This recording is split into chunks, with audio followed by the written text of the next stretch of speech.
Yeah, you tuned into the right place. Welcome to the rain. Golden Cuey. H2.0. Yeah. You're looking for a diamond, found a treasure in the rough. Tired of all the noise, cause you finally had enough. I'm here to build a movement on a mission for the nation. Dropping gems of knowledge, killing all the hesitation. We fighting for the truth, yeah, we fighting for what's right. Building unity and shining up a brand new light. It's a variety channel, but the vision's crystal clear. Pushing us all forward, conquering the doubt and fear. Welcome to the Queendom, H2.0 on your screen, where the content's real and smart and funny in between. This is more than just a stream, it's a platform for the change. Time to elevate the game and rearrange. If you're ready for a vibe that you can feel and trust, joining in the movement is a definite must. This ain't just another channel talking smack behind the screen. It's a spotlight for the creators, building up a better scene. Spreading radical love, that's the message in the code.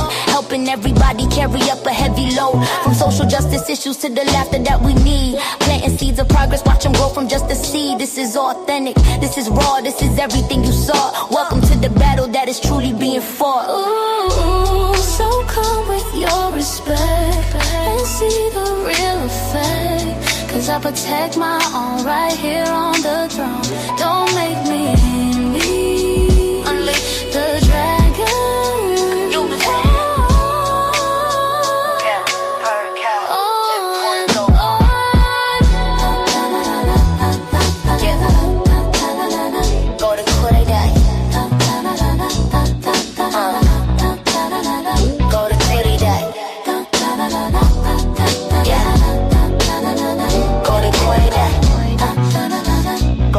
Subscribe, ring that notification bell.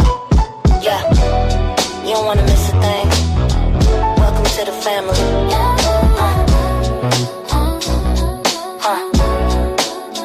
Yeah.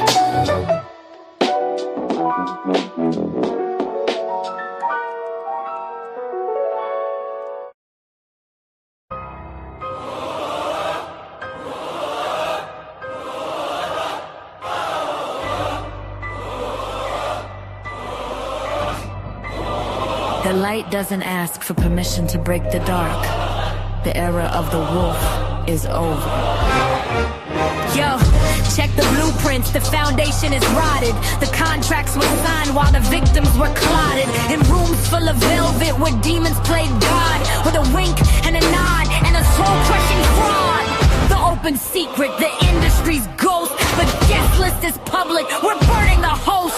The camera are turning, the flash bulbs are cold. Now the unsuccessful stories are finally told.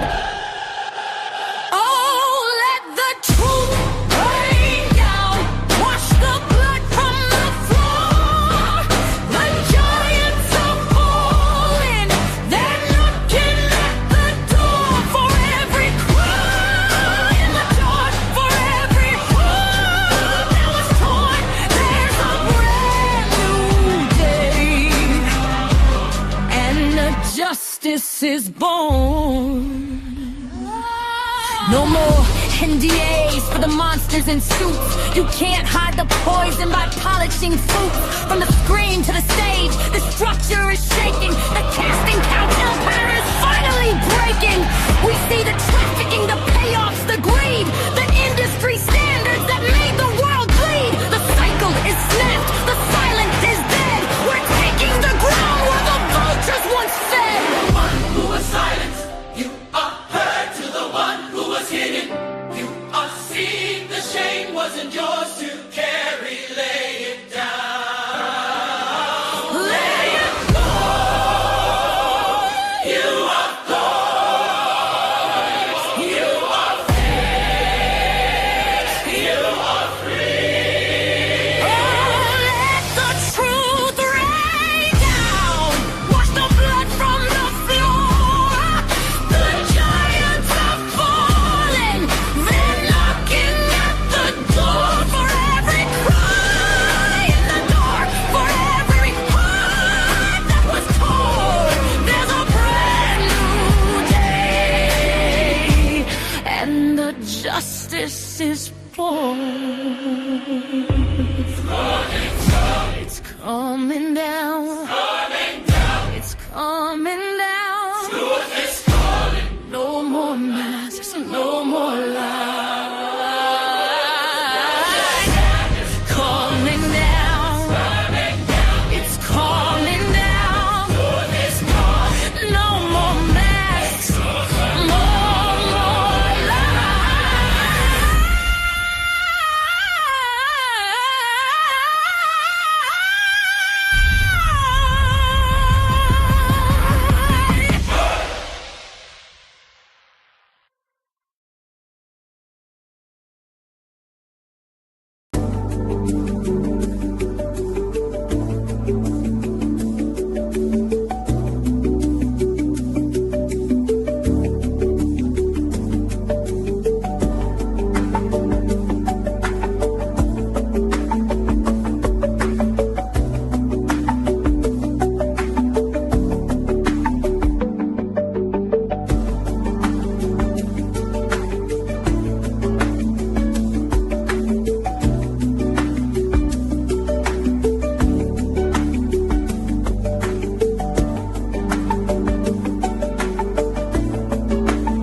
Hey y'all, what's up? It's your girl Golden. I'm back with another video, y'all. Of course, we got a few more things to get into, some political updates on today's live stream. Thank y'all so much for joining me. It is about 2:25 p.m. here Eastern time in the Carolinas in the United States, and it's pretty nice outside today. It's actually really not cold, but it's not a lot of sunshine, but that's okay. Anyway, I hope you guys are having a great day in whatever respectful time zone you're in, whether it's morning, afternoon, evening, or night. I hope it is a good day for you and you are doing well. So as y'all can see, we got a few updates that have happened throughout the course of yesterday evening and this morning. So we're going to go ahead and get into a few of these. A lot of these topics that we're going to be talking about today, they're bringing me satisfaction and joy, because I think things are finally starting to turn around for the better. And what is really supposed to happen, the justice is really supposed to be seen. Seems like we're getting closer to it. So today, we are witnessing a historic collision of power and truth in Washington for the first time in a long time. The survivors or victims of Jeffrey Epstein's global ring may finally see the justice that they've been denied for decades. As we speak, the House is in a state of total revolt. Speaker Mike Johnson has lost control of his own party, but the real fire is in the Judiciary Committee, where Attorney General Pam Bondi was just confronted by the very women she is accused of betraying. From explosion claims of a massive cover-up to reports over 1 million times Trump name mentioned in the unredacted Epstein files, the walls are seeming to close in. We are here to break a lot of this down. So let me give y'all a brief synopsis of each topic we'll be talking about on this live. So the House seems to be in collapse. MAGA Mike is in crisis. Speaker Mike Johnson is officially a lame duck. Last night, the House GOP suffered a seismic defeat when 3 Republicans, Massey, Bacon, and Kiley, joined Democrats to kill a major rule vote. Johnson tried to manipulate the laws of time by blocking any votes against Trump's tariffs until July. He wanted to shield the president, but he failed. The gates are now wide open. Democrats now force votes to cancel tariffs on Canada and Mexico, and Johnson admits he has no way to stop them. The GOP majority is fractured, and the speaker is in terror of losing his gavel. Also, we got to talk about justice for the survivors in the Bondi confrontation. So today, on February 11th, was a day of reckoning. Seated directly behind AG Pam Bondi were the survivors: Teresa Helm, the family of Virginia Giuffre, and many others.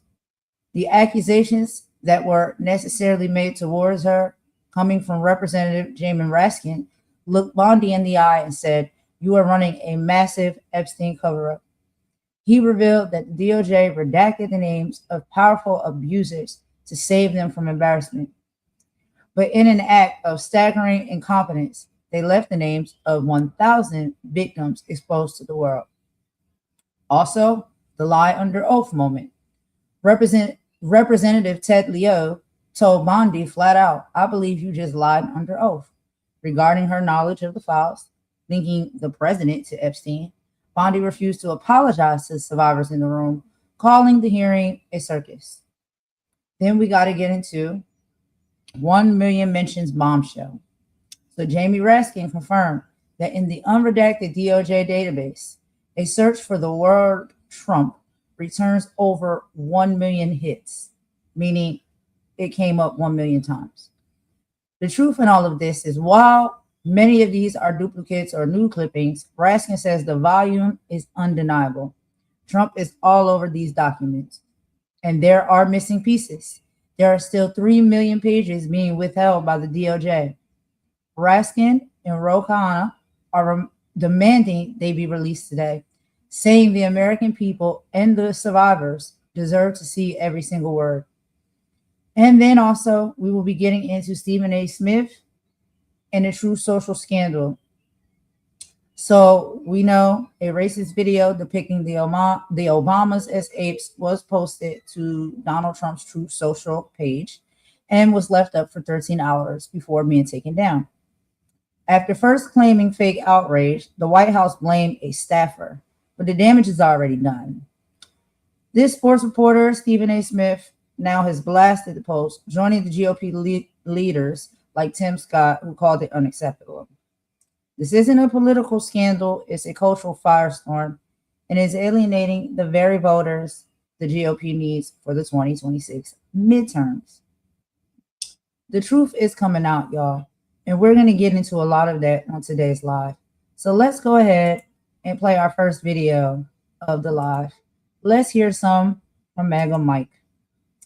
He's not having a very good day now, is he? Let me go ahead and get this up for you guys. We will play this, and I will meet y'all in the chat per usual. Let me just get everything set up here.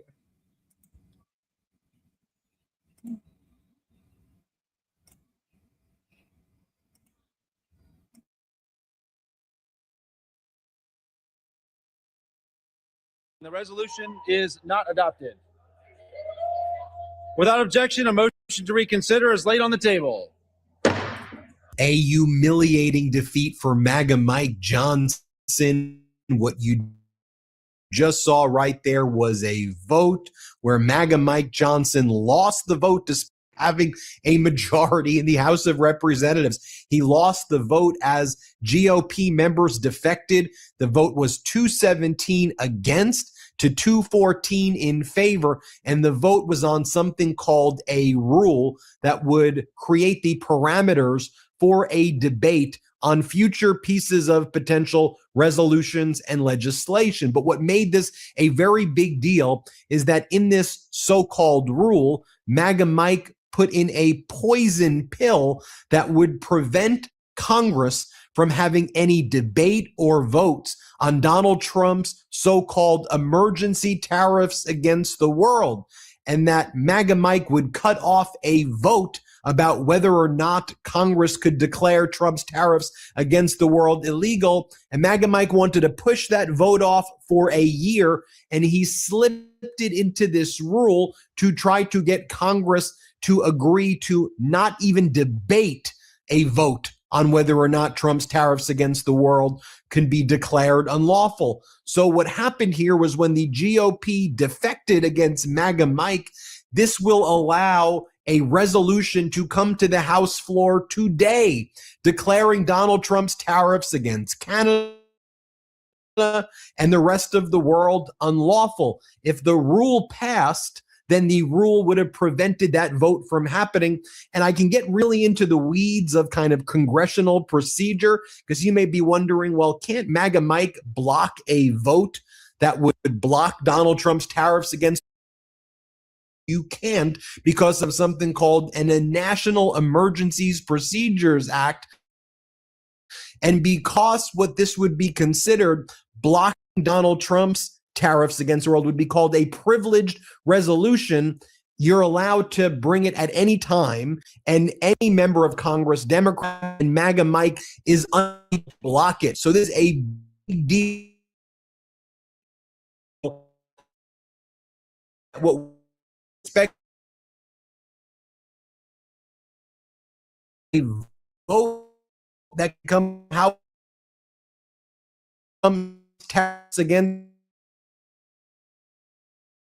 United States Senate, and then it would go to Donald Trump's for his signature. Donald Trump could then try to veto it, but then there would be a supermajority to try to overturn Donald Trump's veto. But what MAGA Mike wanted to avoid is that now, because the rule failed, a vote's going to take place, and now the entire country will get to see what Republicans really feel about Donald Trump's tariffs against the world. So they're going to have to take votes. And this is important heading into the midterms, that if they're voting in favor of Donald Trump's tariffs against the world, which the American people realize now is a tax on American companies, which are passed through to American consumers. That's why there are horrible jobs reports right now. That's why inflation is surging again.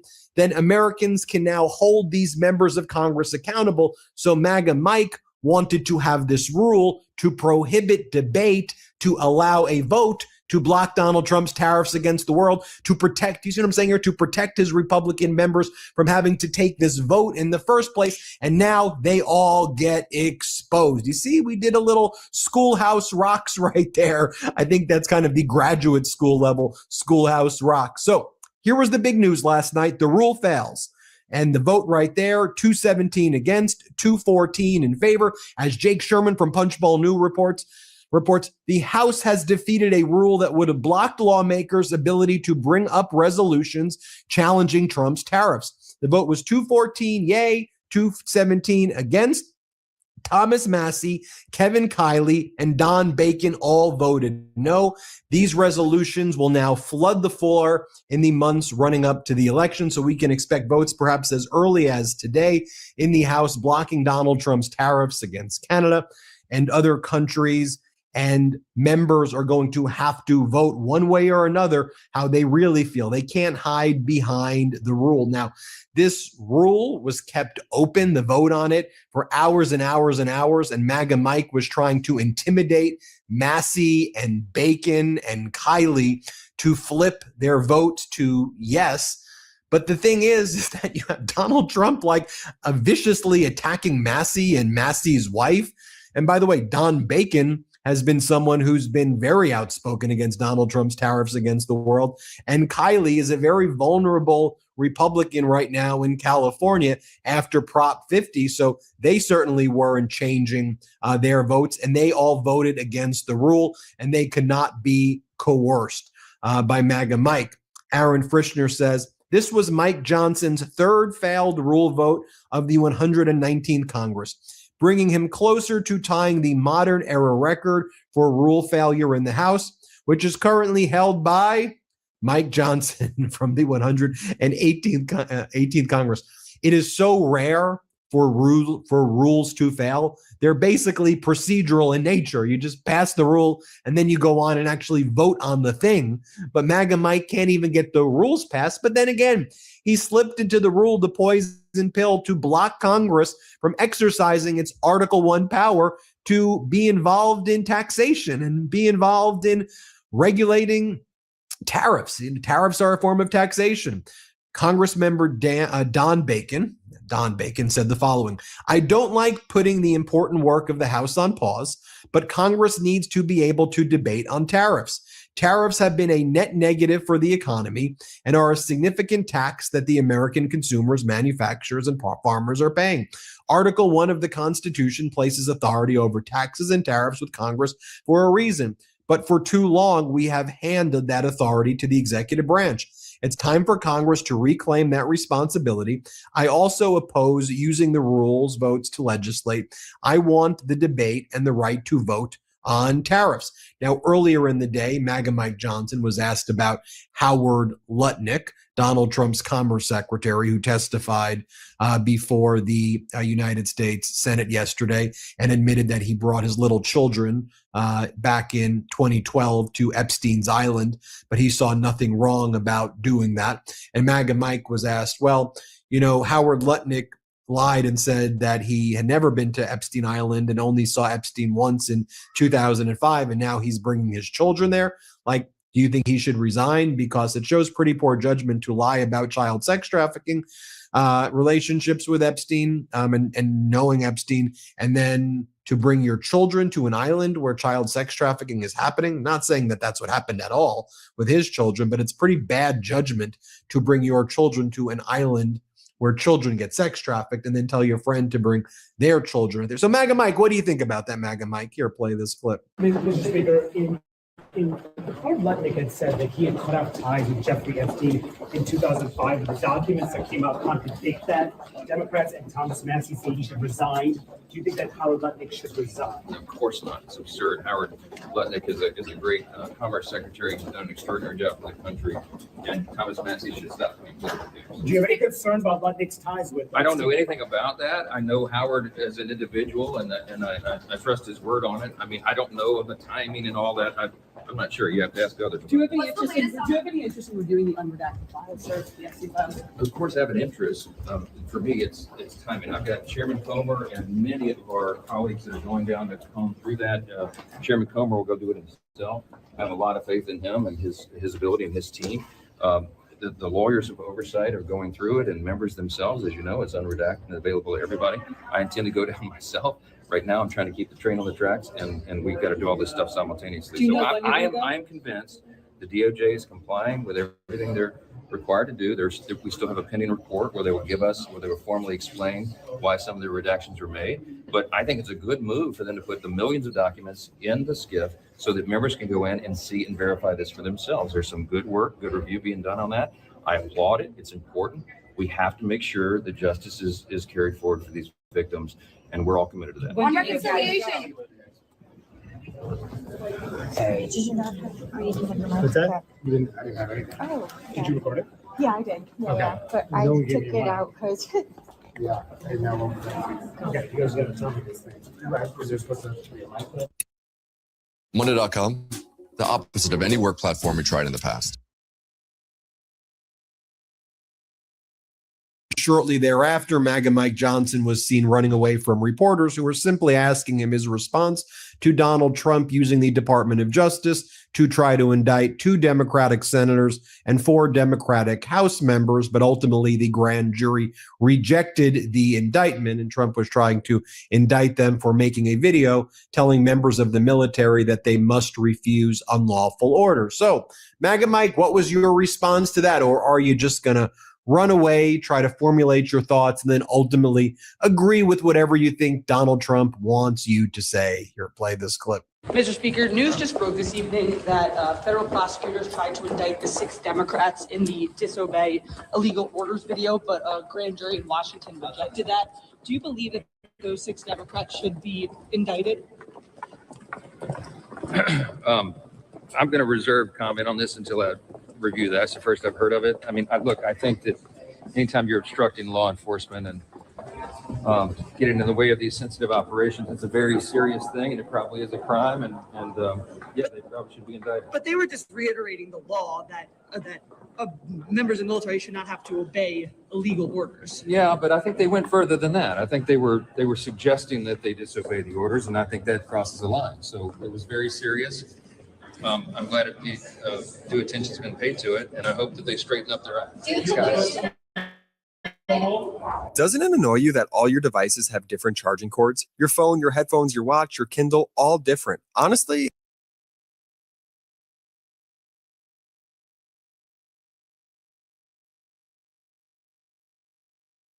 playing political games with Lutnick.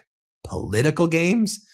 MAGA Mike, you're covering up a child sex trafficking trafficking ring? What's the political game to call out Howard Lutnick for bringing his children to Epstein Island, then going into business with Epstein and then accepting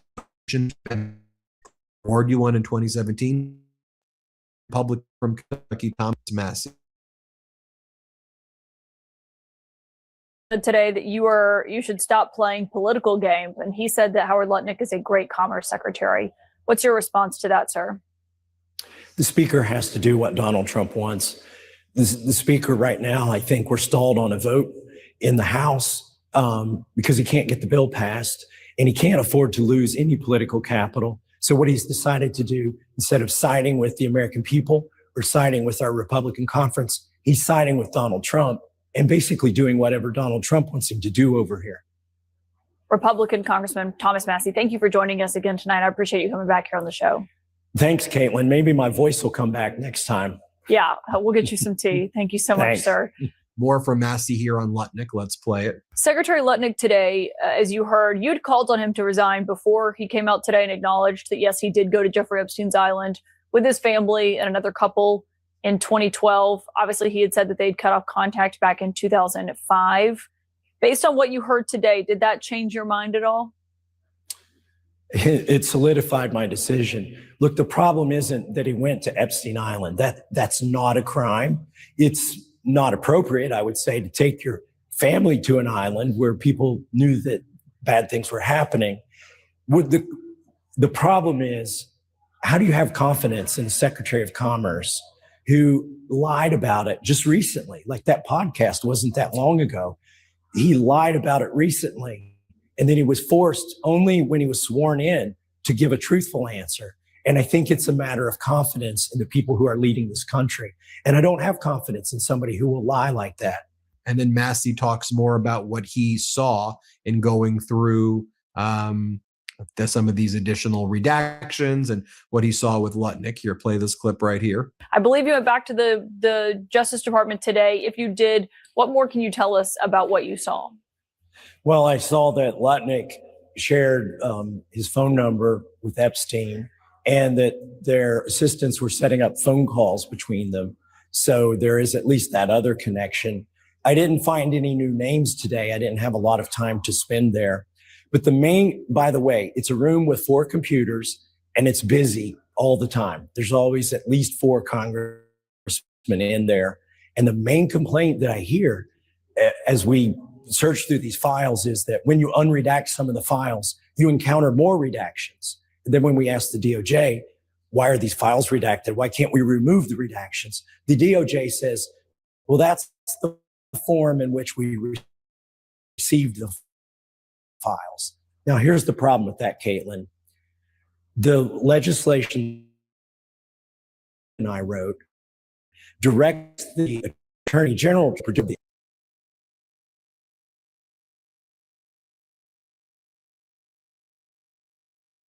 FBI and also of the U.S. attorneys. So what's happened, it seems, is that the U.S. attorneys and or the FBI have redacted documents, given them to the DOJ, and then the DOJ hasn't done their diligence to go get the original documents. So then you had Democratic Congress member Joe Neguse from Colorado. He gave a speech on the House floor about how these MAGAs have absolutely zero spine and grow a spine. And to be fair, though, you had Bacon, Kiley, and Massey vote against the rule. But this was Neguse's speech before that it took place. Let's play this clip right here. Now, one could ask. Traditional dropshipping is dead. What we need to do is register with AutoD. Mr. Chairman, as I suspect you would, well, what's the gentleman from Colorado's suggestion? Lucky for you, Mr. Chairman, I have one. Because we know that one of the reasons that prices are going up across the board in the United States are tariffs. This president's reckless policies with respect to tariffs. And we have some solutions in that regard, ways that the Congress can finally stop abdicating its authority and exercise its powers with respect to tariffs. I think the chairman knows that because Speaker Johnson decided to tuck into the rule that we're considering today a measure that would prevent the House from considering any changes to the president's tariff policies for yet another 6 months. I'm going to read you a quote. Quote, "It will be the fourth time this rule vote putting a gag on tariff debates has been done. I don't think tariffs are good for the economy, manufacturing jobs, and the ag industry. American consumers pay the tariffs, and thus it is a big tax. I support giving these authorities back to the Congress." These aren't my words.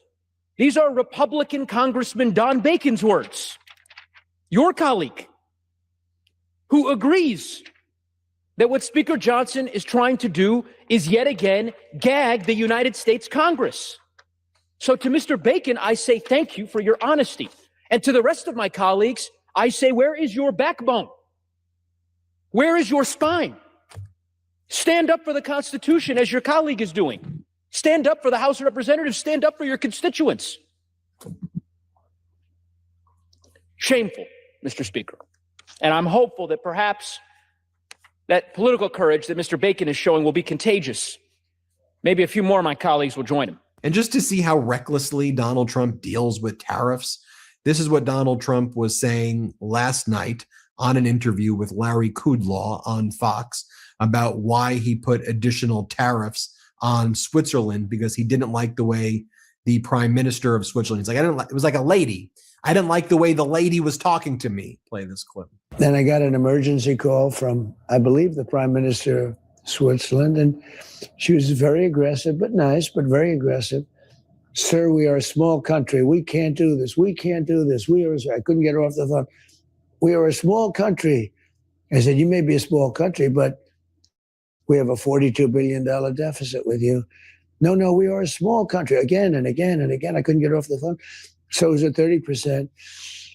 And I didn't really like the way she talked to us. And so instead of giving her a reduction, I raised it to 39%. And then I got inundated by people from Switzerland. And I figured, you know what? We'll do something that's a little bit more palatable, at least now.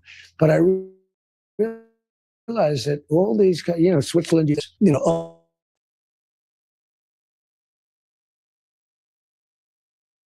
they're only that way because we allow them to rip us off and make all this money.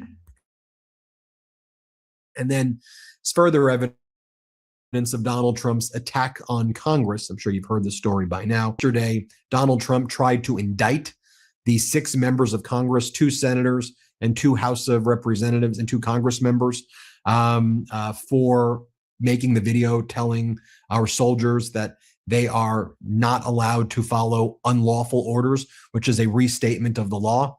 Well, Donald Trump had Jeanine Pirro, the former Fox host, go after those members of Congress, the 2 senators and the 2 representatives, and try to get an indictment against them for seditious conspiracy. You had Senator Kelly and Senator Slotkin, Congressmember Houlihan, Congressmember DeLuzio. We're talking about Navy veterans. We're talking about astronauts. These are the people that Donald Trump was going after yesterday. Fortunately, the grand jury rejected it. Finally, I'll share with you this.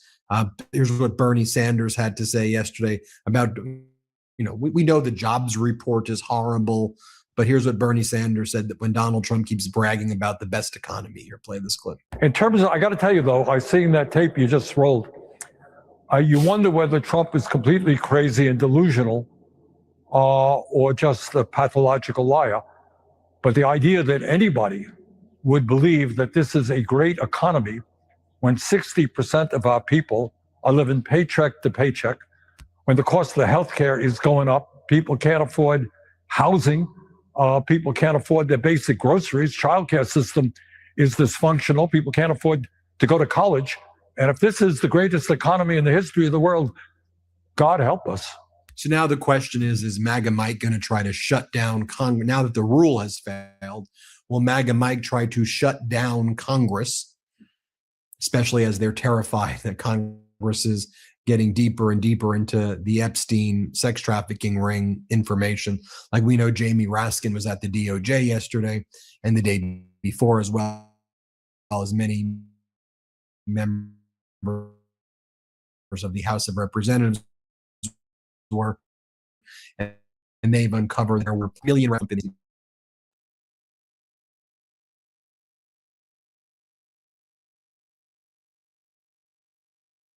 $38,000 in the redacted files, 1 million references in the unredacted files. So MAGA Mike may try to shut down Congress again, but we'll keep you posted every step of the way. Hit subscribe. Let's get to 6 million. Thanks everybody for watching. Want to stay plugged in? Become a subscriber to our Substack at MidasPlus.com. You'll get daily recaps from Ron Filipkowski, ad-free episodes of our podcast.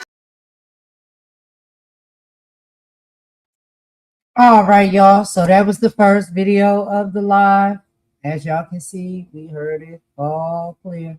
There's a lot that's happening. There's a reckoning that is being happening. And people are standing up. They're standing up. They're fighting back. And they want to be on the right side of history. Sometimes it may take, some a little bit longer to get there than others. But what matters is that we get there.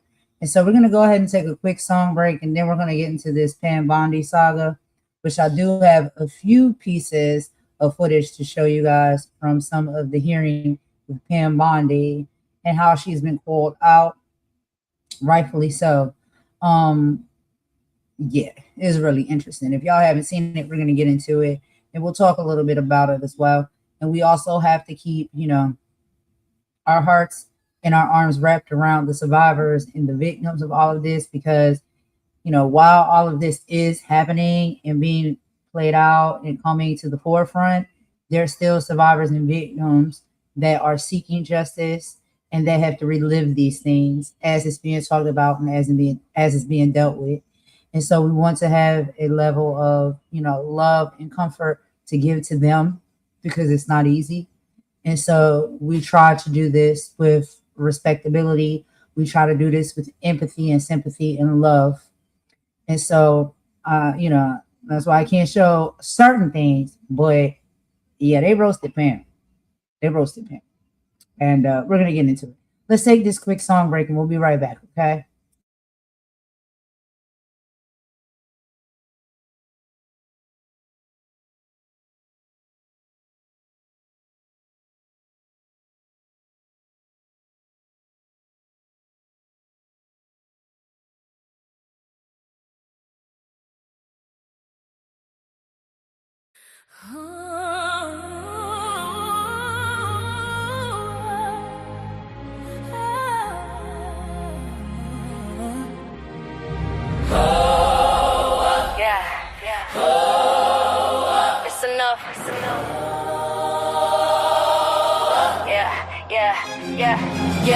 Check the pulse of the nation, feel a tremor in the ground. Another hollow promise, another hateful sound. The burner phones are buzzing, the leak DMs exposed. The country club whispers about the people in their robes. They smiling for the cameras, preaching unity and grace. We're drafting legislation to keep you in your place. The dog whistles the sirens, now the hoods are in the open. Igniting tiki torch shadows, leaving spirits broken. They want to turn the clock back to a time of guilt and pain, where progress is a dirty word and fear is how they reign. But every soul they try to crush just learn to stand up straighter. This ain't a game of politics, this is gladiator. Enough is enough. The whispers turn into the heat. My fist is getting shut up. Enough is enough. Where the people at the table filling up our cup. This ain't about a party. The lines are clearly drawn. It's the light against the darkness that's coming for the dawn. Holy versus evil is the truth against the lie. We ain't backing down. With a fire in the sky. They coming for the libraries, wanna burn away the facts. Erase the bloody chapters so you can't see the tracks. They gerrymandering the district, drawing every map. Your vote is just an echo caught inside the power trap. They purging names from voter rolls and calling it secure, while scream about election fraud to keep their motives pure. They wanna legislate the scars upon a woman's soul, and own the very choices that were never theirs. Control from the classroom to the courthouse, a calculated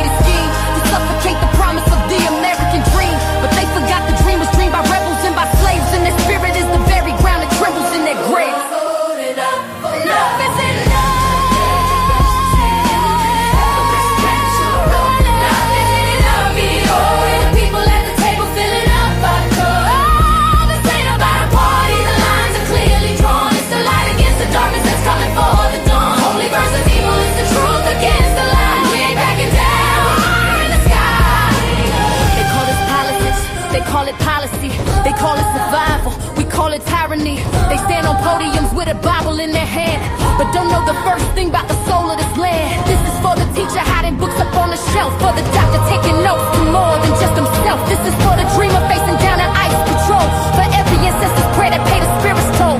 Their power is an illusion, a fortress made of glass. Our strength is in the future, they are terrified to let pass this hurricane of justice, an earthquake of the soul. It's a holy fire raging, and it's out of their control. Enough is enough. Stand too long, that you can't stand. Enough is enough. See the people at the table filling up our corner. Enough is enough.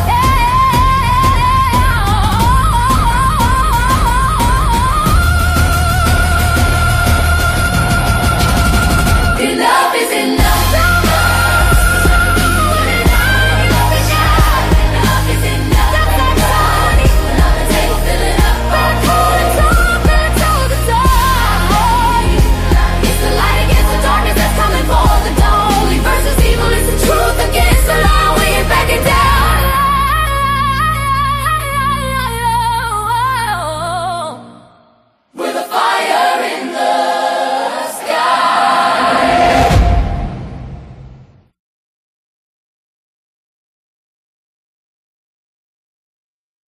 All right, y'all. So we're going to go ahead and get into the next portion of the live, okay? Now, this is the most explosive part of the hearing, okay?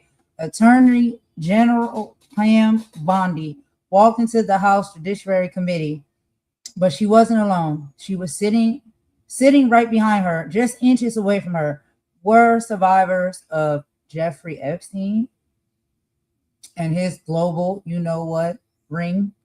Women like Teresa Helm, Jess Michaels, Laura Bloom McGee, and also the family of late Virginia Giuffre. They were all there for the same reason, looking for justice. Instead of accountability, what we saw was a war of words. Representative Jamie Raskin set the tone by calling this a massive Epstein cover-up right out of the DOJ. He revealed a staggering betrayal. While the DOJ mysteriously redacted the names of powerful abusers to save them from embarrassment, they accidentally released names, photos, and private details of over 1,000 victims. Raskin called it either spectacular incompetence or a deliberate threat to keep other survivors from coming forward. But the moment that is going viral right now is when Representative Ted Lieu looked Bondi in the eye and said, "I believe you just lied under oath." This was after Bondi tried to dodge questions about the president's mentions in the files. Raskin has confirmed that if you search, like we said previously, the unredacted database for the name Trump, it returns in over 100 million results. When Representative Pramila Jayapal asked the survivors to raise their hands if the DOJ has refused to meet with them, every single hand went up. But when Bondi was asked to turn around, just to turn her head and apologize to those women, she refused. She called the request theatrics and told the committee, "I'm not going to get in the gutter. I'm going to show y'all exactly what was said to her face and how she reacted." So let's go ahead and take a look at this. Thank you kindly, Mr. Chairman, and welcome Attorney General Bondi. You've got the best lawyer's job in America because your mission is justice and your clients are the American people. But to promote justice for the people, you've got to listen to the victims, like the women seated behind you today. Those are just some of the hundreds of survivors of Jeffrey Epstein's global sex trafficking ring who are demanding that the truth be told and are demanding accountability for the abusers who trafficked and raped them. You still haven't met with these survivors. So with their permission, let me introduce to you the survivors and late survivors' family members who are present today. There's Teresa Helm, there's Jess Michaels, Laura Bloom McGee, Danny Bensky, Liz Stein, Marina Lacerda, Sky and Amanda Roberts, who are the family of the late Virginia Giuffre, Charlene Richard, and Lisa Phillips. Now, you're not showing a lot of interest in the victims, Madam Attorney General, whether it's Epstein's human trafficking ring or the homicidal governmental violence against citizens in Minneapolis. As Attorney General, you're siding with the perpetrators and you're ignoring the victims. That will be your legacy unless you act quickly to change course. You're running a massive Epstein cover-up right out of the Department of Justice. You've been ordered by subpoena and by Congress to turn over 6 million documents, photographs, and videos in the Epstein files, but you've turned over only 3 million. You say you're not turning over the other 3 million because they're somehow duplicative, but we know that there are actual memos of victim statements in there. And you also took down the Department of Justice's prosecution memo from 2019. So it's clearly not all duplicative, but even if it were, why not release it? Just release all the duplicative stuff. In the half you did produce, you redacted the names of abusers, enablers, accomplices, and co-conspirators, apparently to spare them embarrassment and disgrace, which is the exact opposite of what the law ordered you to do. Our 2-week intro offer has seen a 60% conversion rate. Worse, you shockingly failed to redact many of the victims' names, which is what you were ordered to do by Congress. Some of the victims had come forward publicly, but many had not. Many had kept their torment private, even from family and friends, but you published their names, their identities, their images on thousands of pages for the world to see. So you ignored the law, and even with over 100,000 employees at your disposal, you acted with some mixture of staggering incompetence, cold indifference, and jaded cruelty towards more than 1,000 victims raped, abused, and trafficked. This performance screams cover-up.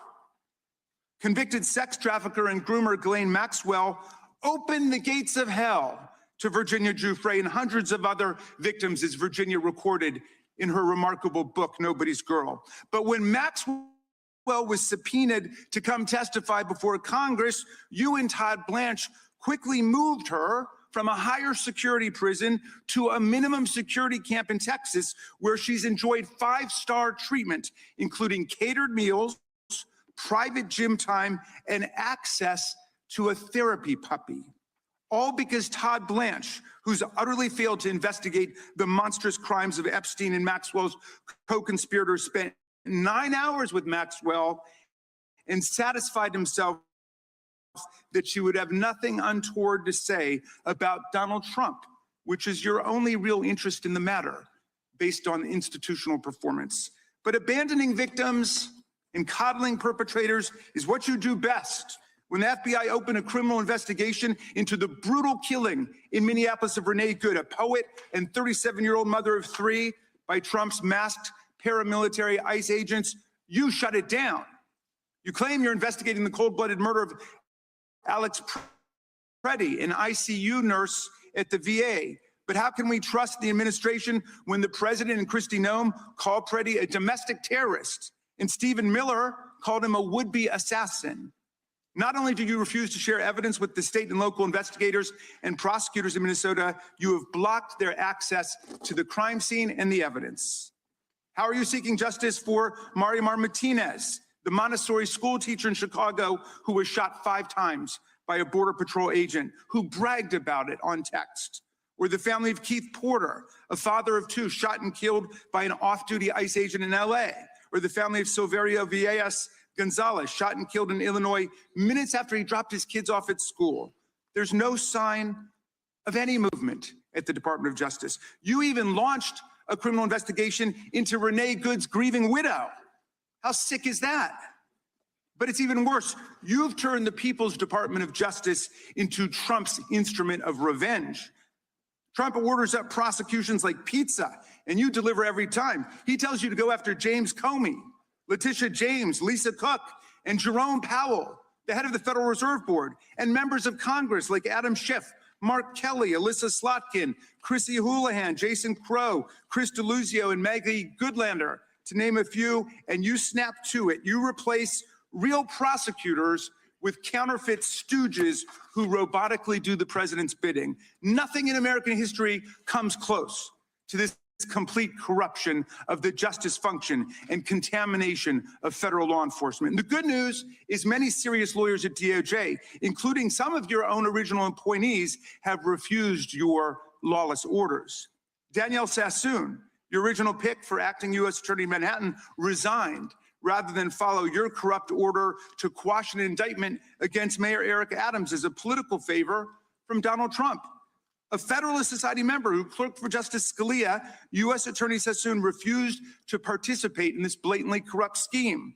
Her top assistant, Hagan Scotton, an Iraqi war vet and two-time Bronze Star recipient who clerked for Chief Justice Roberts, and then Judge Kavanaugh, promptly resigned too, writing to your office, quote, "I expect you will eventually find someone who is enough of a fool or enough of a coward to file your motion, but it was never going to be me." You and the president nominated Eric Siebert, a 15-year career prosecutor, to be your U.S. attorney for the Eastern District of Virginia. But after 5 months of investigating Letitia James and James Comey, he found no evidence to justify criminal charges. So you forced him out. You replaced him with Lindsay Halligan, Trump's personal lawyer from the Mar-a-Lago documents case, who had zero prosecutorial experience and no qualifications. And then you were humiliated when a federal judge found that this corrupt appointment was blatantly unlawful and threw out Halligan's indictments entirely. And grand juries of American citizens have repeatedly rejected your vendettas and baseless indictments brought by the hacks left at DOJ now, with 2 different grand juries in Virginia voting down indictments against Letitia James in a single week. And just yesterday, another grand jury shut down your vendetta factory by rejecting indictments against the 6 members of Congress who had spoken out to remind all service members that they have a duty to refuse illegal orders. You tried to get a grand jury to indict 6 members of Congress who are veterans of our armed forces on charges of seditious conspiracy simply for exercising their First Amendment rights. I hope you will heed the wisdom and the constitutional patriotism of those grand jurors and not try it again by doubling down on that humiliation. As your best lawyers are sacked for having participated in the January 6th case, or just flee for the exits now, your new lawyers keep lying in court. In dozens of cases, they've been excoriated for lying to federal judges. Chief Judge Boasberg, right here in D.C., suggested your Department of Justice perpetrated a fraud on the court. Other judges found your statements to be, quote, inexplicably misleading, patently incredible, totally inconsistent, and so disingenuous that the court is left with little confidence that the government can be trusted to tell the truth about anything. Now, as ranking member, I asked the chairman to add a few extra rounds of questions today because we each have 5 hours of questions, not 5 minutes, but we're stuck with 5 minutes. That's clearly insufficient to give voice to America's victims and survivors and to demand answers about all the corruption and cover-ups that we see at DOJ right now. We've got just 1 round, so we ask you politely but firmly, Madam Attorney General, please do not waste 1 second of our precious time by evading questions, by changing the subject, or engaging in personal attacks against members of Congress. We saw your performance in the Senate, and we're not going to accept that. This isn't a game. In the Senate, you brought something with you called a burn book, a binder of smears to attack members personally for doing the people's work of oversight. Please set the burn book aside and answer our questions. And when you hear us reclaim our time, that means it's time for you to stop speaking. We only have 5 minutes, so when we reclaim our time, that means you stop. And if you don't, we will ask the chair to stop the clock and let you go on his time. The quality of justice in America depends on the character of our government. Please do your job and bring the Department of Justice back from the brink. The survivors seated behind you and the American people watching everywhere deserve a Department of Justice worthy of its name. I yield back, Mr. Chair.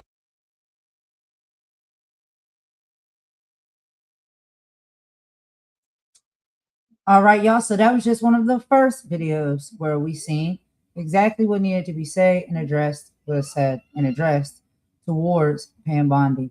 But yet we have more. So let's go ahead and get into this next video, y'all. And as you can see within the chat, I am leaving some helpline information, whether it is a phone number you can call, a website you can contact, or even a text that you can send out if you are someone in need of assistance and help for any of these issues, okay, under when it comes to SA, all of the things under the umbrella. I can't name them all because we have to watch what we say here on these lives.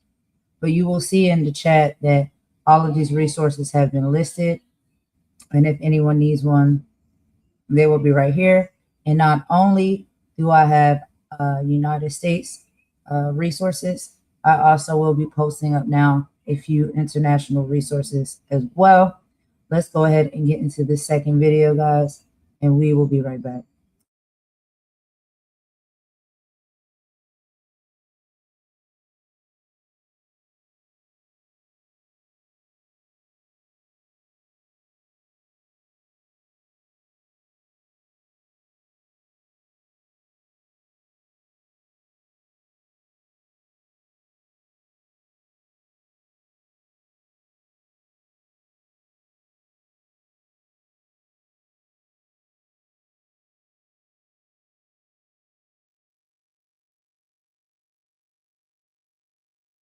I'm going to show you two photos of former Prince Andrew.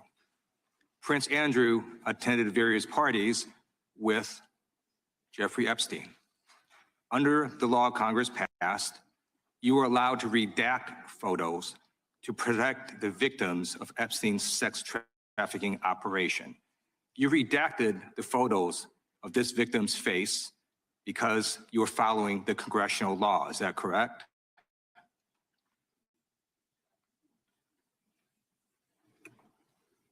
I'm sorry, that we redacted the victim's Because you were face? following the congressional law, correct? Yes. Okay. You have now established that please put the photos back up, that we are looking at a sex trafficking victim. Under the Federal Victims Trafficking Protection Act, not only is Jeffrey Epstein guilty, but anyone who patronizes Epstein's sex operation is also guilty of a crime. That's why I find it absolutely despicable that you sought to protect Epstein's clients like former Prince Andrew. Last July, you closed the case on Epstein's abusers.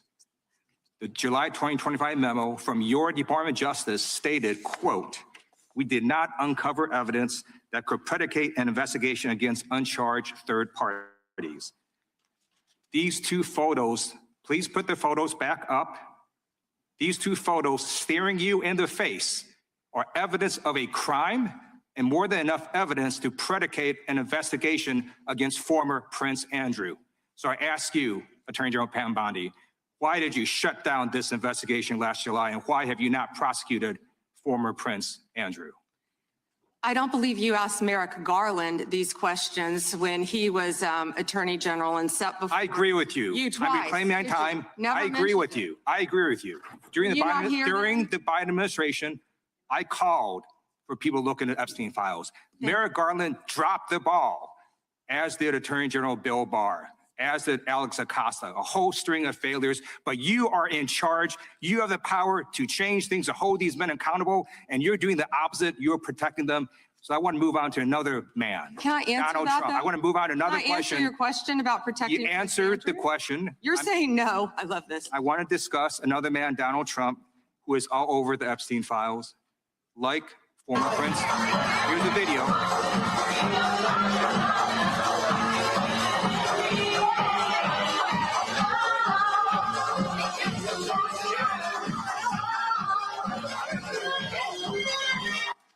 Like former Prince Andrew, Donald Trump attended various parties with Jeffrey Epstein. I want to know, were there any underage girls at that party or at any party that Trump attended with Jeffrey Epstein?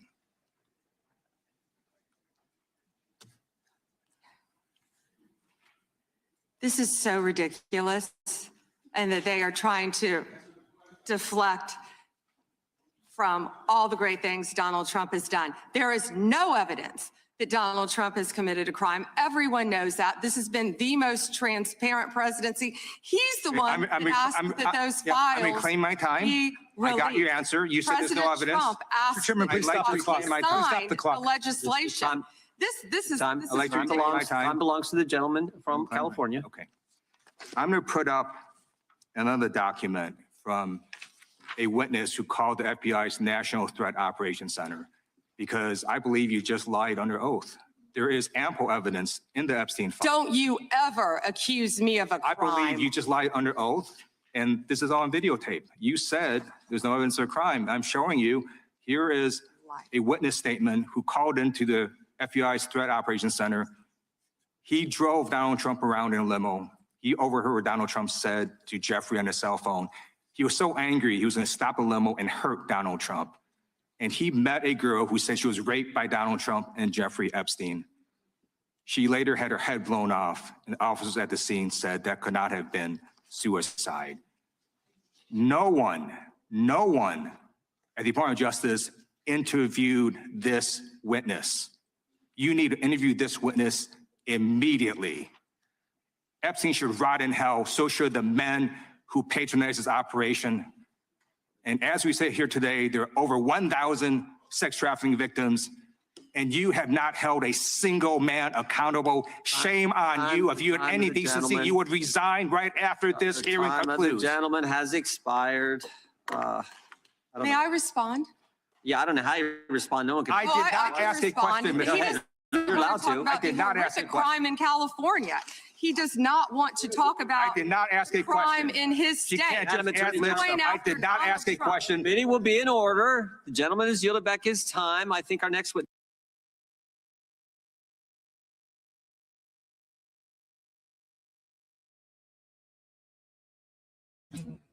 All right, y'all. So as we can see, she totally was crashing out. And a lot of time when we see people crashing out like this, most of the time it's because they get popped. Like, you've been done in, people will see you for who you really are, and you're done. So, you know, it is what it is. But I do have one more video to show y'all with the Pam Bondi. We're going to call it the Pam Bondi saga, okay? She crashed all the way out. Let me go ahead and play this next one for y'all, and we'll be right back.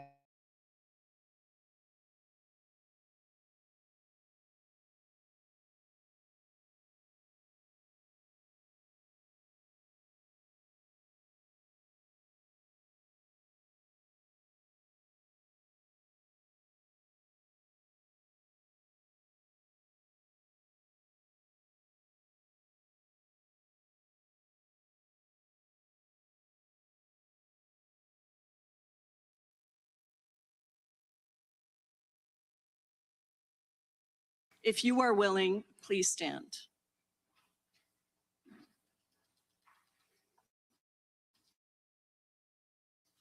And if you are willing, please raise your hands if you have still not been able to meet with this Department of Justice.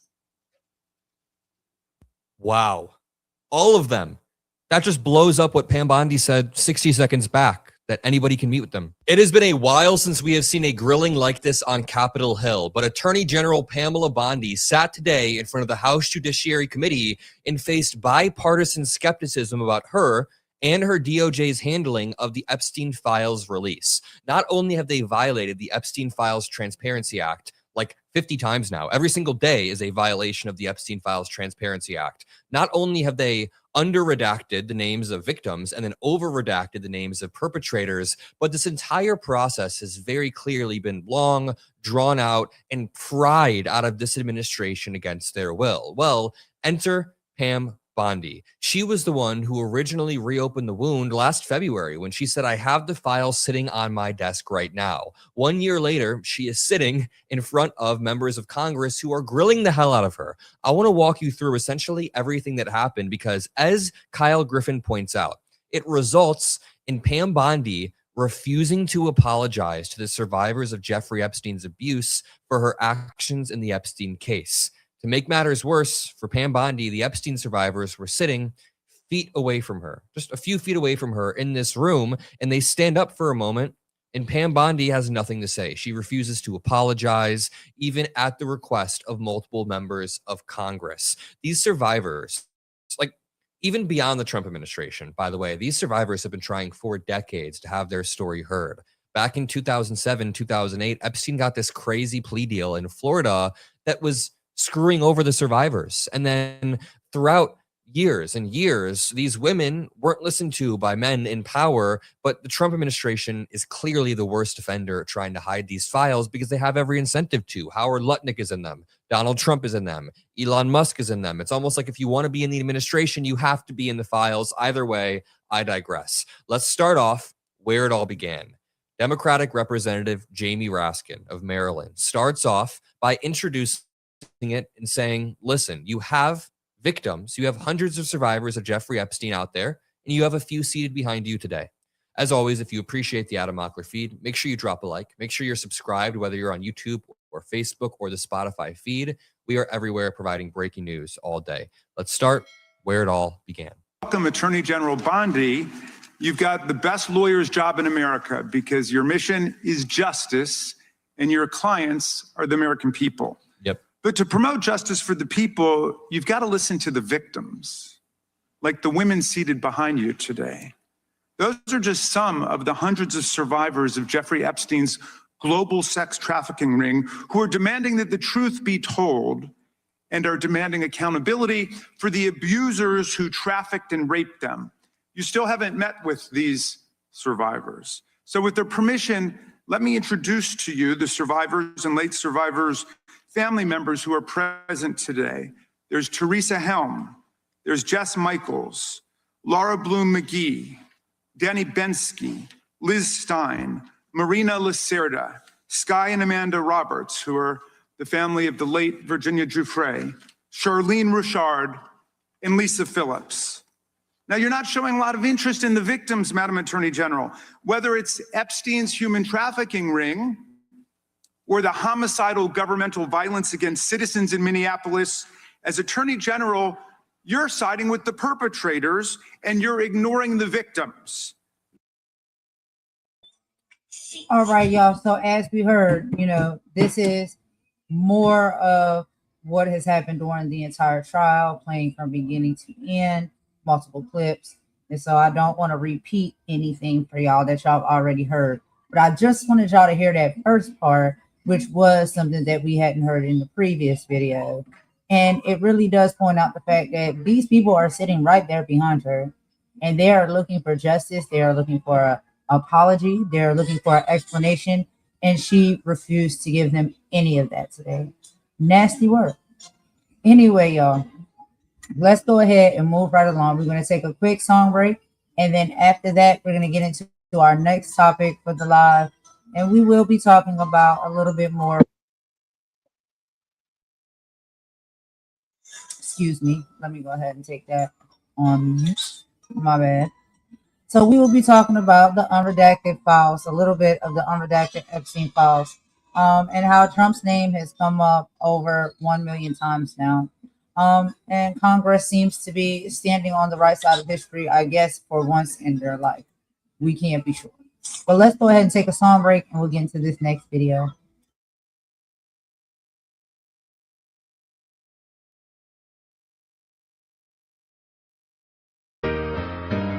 This ain't just a song.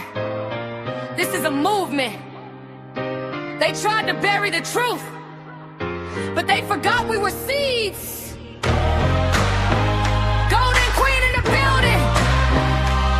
Let's go. Hey. Yeah, look, the veil is ripped.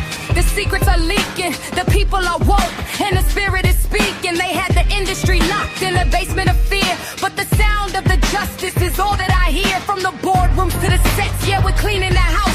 No more quiet as a cat, no more quiet as a mouse. We see the crimes, the perversion, the rot and the roots. We're marching on the giants in our platform boots. They traded souls for a check and a shiny award, but they can't bribe the truth and they can't bribe the Lord. All the walls are coming down. We're shouting till the truth is found.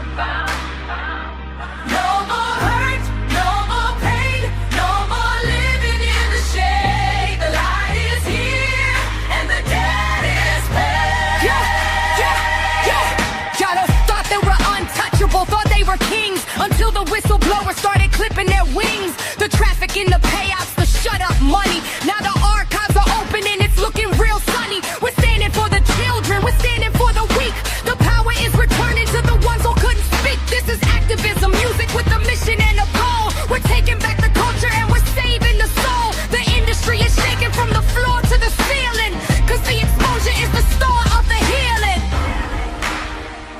I know you've been hurting, I know you've been scared to speak, but the lion is roaring now. Every secret revealed, every wound shall be healed. Every wound shall be healed. Every wound shall be healed. We're walking in the light. We're winning the fight. Oh, the walls are coming down. Shine till the truth is found. No more hurt, no more pain, no more living in the shame. The light is there and the debt is paid. The truth sets you free. Yeah, we see it all now. It's a new day.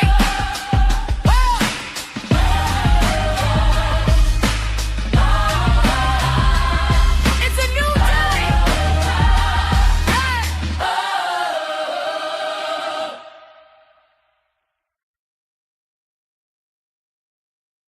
The biggest cover up of a pedophile sex ring since the Catholic Church is underway, and it happens to be the President of the United States, which has now been revealed by Jamie Raskin via Axios. Kylie, pop this up. Trump's personal lawyers, Bondi, Blanche, and Patel, hid from American voters a minimum of 95% of all references to Donald Trump in the Epstein files, 950,000 of 1 million plus, establishing the largest political cover-up in American history. Trump is in the unredacted Epstein files more than 1 million times, Congressman Jamie Raskin alleges. And obviously, Congressman Jamie Raskin is not a liar. He got hard drive of all of the files. And the President of the United States is in these files over 1 million times. And my question is this. Number one, where is QAnon? Number two, it's infuriating to me and eye-opening to me that these cases started in the Obama administration, transferred to Trump 1.0, transferred to Biden, transferred to Trump 2.0. And these girls have told us for a very long time they were raped and they were trafficked. And we, as a country and DOJ, punted on this all of the time. And what does it take to believe people when they tell you, I have been raped and trafficked, and then you get another one that has a very similar story, and another one, and another one, and another one. And it just infuriates me to no end that Merrick Garland didn't investigate the alleged, quote, suicide of Jeffrey Epstein. When you look at all of these men that were involved in this, the richest, the two-tier system, the Black and brown and poor people, they don't have this level of ability to evade justice. And I think, what if this were a cabal of sex trafficking electricians or plumbers?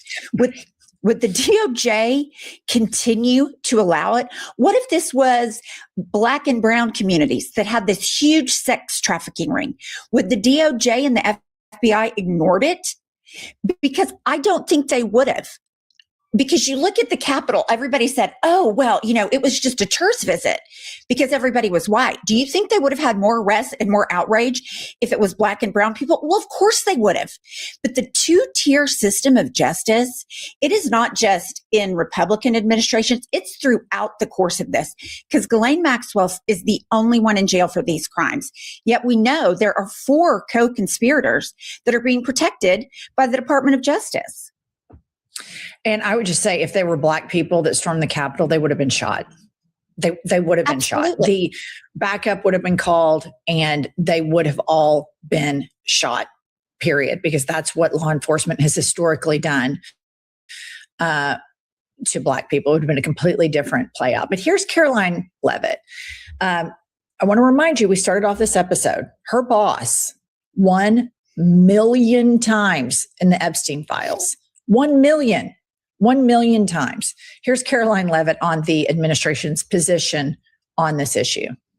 And that remains true. And this call, if it did happen, corroborates exactly what President Trump has said from the beginning. And I'm sure many of you, when you read that alleged FBI report, probably thought to yourself, wow, this really cracks our narrative that we've been trying to push about this president for many years. So we're moving on from that. Reagan. I used to say, if I hear AI one more time, I'm going to lose it. But Monday.com is. And that. So they're moving on. They're moving on from this because he's guilty, because he's in it, because Jeffrey Epstein's suicide was during his first term. And it's just really interesting to me that all of these people that bent the knee, that raced up to him, are all in the Epstein files. It's almost as if Pumps, he was like, listen, I mean, we've evaded it. Merrick Garland didn't do shit on this thing for 4 years. We totally dodged a bullet. We've got to get back in there and bury these files. And it's almost like they all knew. Howard Lutnick has to go to the New York Post, who was trying to do tons of cleanup. They were trying to clean up the whole thing for all of these people. And the rot in this across so many different industries is so widespread.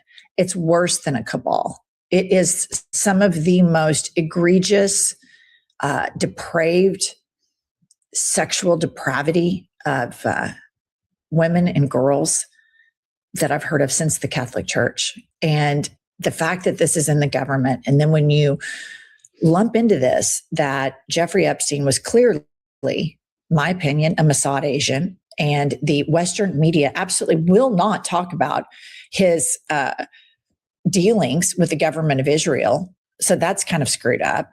Clearly working with Russia as well. So it goes even beyond the sexual stuff, because he was honeypotting people and blackmailing them. And that's how he has all this money. So it's obvious to me, in my opinion, he was too dangerous and he knew too much and he knew where the bodies were buried. So somebody had him killed. Well, there's no, I mean, not trying to be a conspiracy theorist, but there's really no other conclusion that you can draw.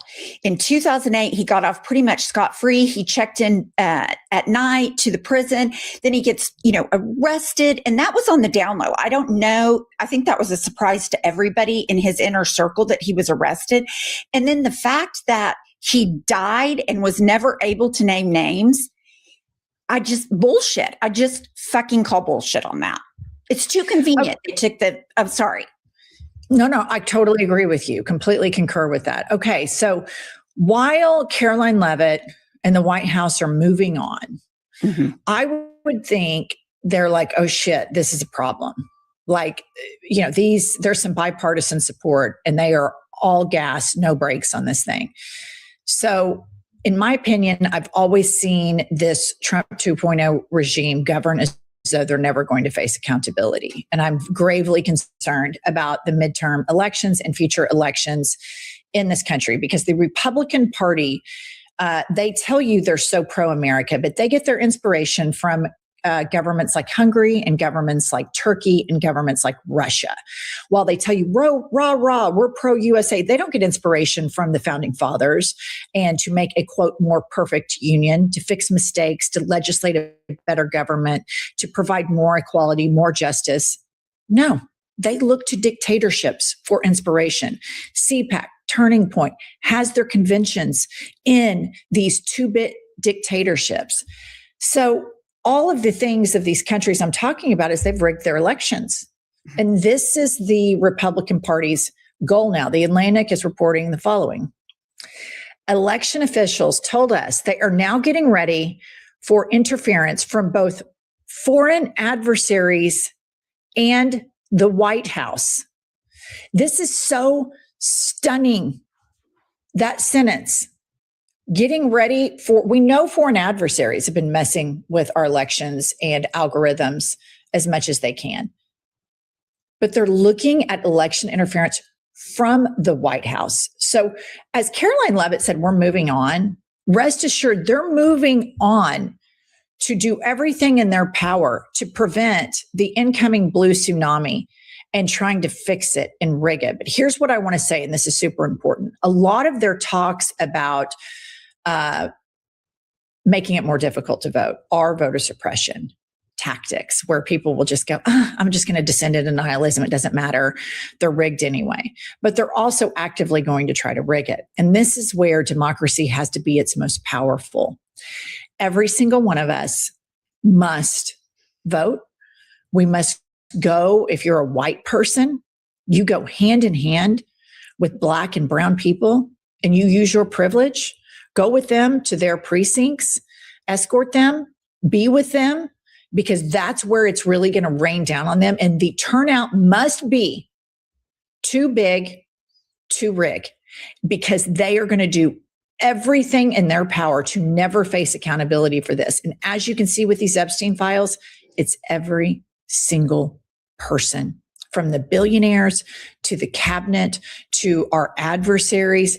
Everybody's honeypotted in this thing. And let's remember, there is a video of Pam Bondi talking about really disgusting videos of leaders engaged in sex acts. This was her having a lunch. I'm sure you've seen that video, Pumps, where she talks about, there's thousands of videos. Yeah. And here's the thing.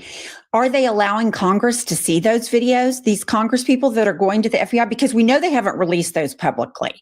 And you and I have both thought what they're not releasing is even worse than what they are releasing. And here's the thing. When you think about the 2020 election and the Stop the Steal and the big lie and all the machinations that Trump did to try to nullify that election, on election night, he's like, stop the voting. He wanted to go in and take voting machines. He's going to do all that now. Like all the stuff he said he was going to do, he's now going to do it. He's putting himself in a position to do that. He's taking paper ballots.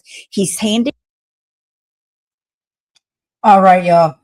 So I just wanted to come in with a quick little moment to say, like this is what I'm talking about. This is what I think that we need to pay attention to. Okay.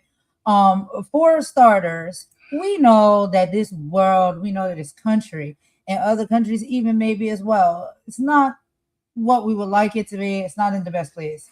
But what we can be real about is that we know when we have the proper and the real allies that really get it. And when we talk about allies come in all races on all sides. When it comes to anybody who is going through anything as a human being and an individual, and we can see and understand that that type of treatment is not right, then someone who is willing to stand by you, stand for you, stand with you, to speak against those atrocities and to fight against those atrocities, that's an ally. So it's not just when I come out and I say allies, meaning that allies are just only people that support the Black struggle. No, we support one another with what is right and what is wrong. And I love when I come across platforms and people that speak and say the things that need to be said. And they're willing to take the boost to the ground. They're willing to use their platforms and their voices to fight and speak up for what's right. I think that's just a beautiful thing to witness. And I'm seeing a lot of that. So as much as we do see there are individuals in a hateful space, they don't get it. They don't speak up against it. They don't care about it. There's a lot of people that do. And they do use their platforms and their voices to speak up against these things and to speak up for what's right. As people, period. That is what it is. And so I just wanted to add that insert. Let's keep going. Over top election official jobs to election deniers. And these are the same people that went into court and had no evidence. But the propaganda that they have been lauding for years, some people will believe it. And And here's the thing. They've done everything they can. They've gerrymandered, voter ID. Now they're going to surround voting stations with ICE per Steve Bannon. Caroline Leavitt didn't rule it out. So they are putting every safeguard in so Donald Trump never has to leave, including, but not limited to, making this new ballroom impenetrable because it's a bunker. Scary shit. All right. And then right now, the United States is ranked as the most corrupt it's ever been. Pop this up. The United States has fallen to its worst ever position in a leading global index that measures views of corruption in the public sector among independent experts and business people. So that can't be good. And let's see what the Democratic opposition is doing. Chuckles, strongly worded tweet. And yet another radical move. Trump's EPA is set to reverse essentially all greenhouse gas regulations. Every single community in America will pay the price. It will hurt kids with asthma. It will hurt homeowners and destabilize insurance markets as extreme weather gets worse, and it will send shock waves across the economy. So here's my thing.